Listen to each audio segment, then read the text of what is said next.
Hello, my name is Gleb Alexandrov, and in this episode of this madness, we're gonna talk about how to get through creative blocks and how to overcome your fear of the blank page or a blank canvas in our case.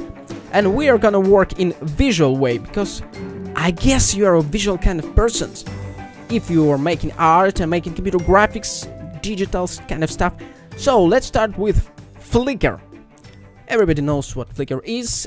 Just type the Flickr.com in the browser and hit enter. It doesn't matter much what kind of word do you put in this search and hit enter, but try to make something that really sparks your imagination. Maybe you are into making an abandoned interiors, search for abandoned. It's not rocket science, and instantly you might have ideas about what it can be rendered. For example, this photo contains very interesting compositional idea. It's symmetrical, and not only horizontal symmetry here, but also vertical one. It may translate into very interesting render when you overlay your idea with this exact compositional idea, and when you mix these two things you get totally new, different kind of idea, and that's brilliant. Let's just scroll down and I pick some photos that spark my imagination. And you know, we usually have two different levels of engagement with the content.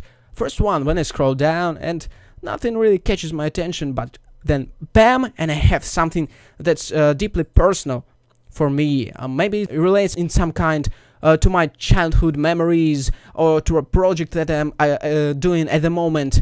So you just scroll down and then something stops you. You just have to recognize this moment and pay attention to your feelings. So we get plenty of abandoned room, abandoned houses, abandoned places. Then bam, kittens. And maybe you have an idea about making a fur in Blender, because associations work this way. Some detail in the image or the visual style of the image might introduce you to the whole new direction. Oh, or maybe this one.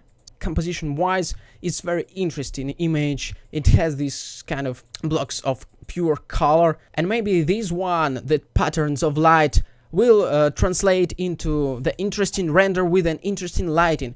See, you may pick some aspect of an image, like lighting or a composition or some formal aspect of an image, just like I've spoken about composition and all this stuff. And after that you can just generate another associations by searching for another word.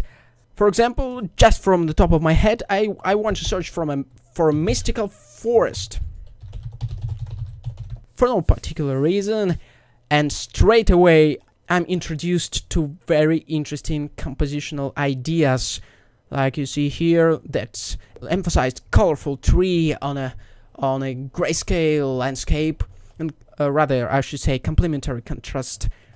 And while you're going through these different visual stuff, chances are that your mind will catch something interesting and will generate for you the brilliant idea. And that will happen, I promise you. That's how it works. You scroll down, you notice something, you stop, you analyze, and maybe just save it in your collection. And not every time you can save the image easily on Flickr, because there's some copyright problems and etc. And not places in the internet let you to just save the image. And I want to show you the software that grabs the part of the screen. It might be very useful for you. It's called the Lightscreen. And when you install the Lightscreen, you just have to set up the key that you press and it grabs the screen for you. For example, in my case, I've set up the Ctrl plus print screen key, and I press it. I just pick the area that I want to save and press yes. And then I have a JPEG in my folder. Or just you can press the print screen and paste it in the Photoshop. And you have the whole page. You may crop afterwards or leave it as it is. So let's just try the third time on a pixabay.com.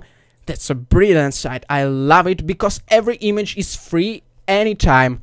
That's the best site for the free images. I recommend even posting on this site because this makes a very healthy ecosystem of the free images. So Let's try to search for something very abstract, like a sphere.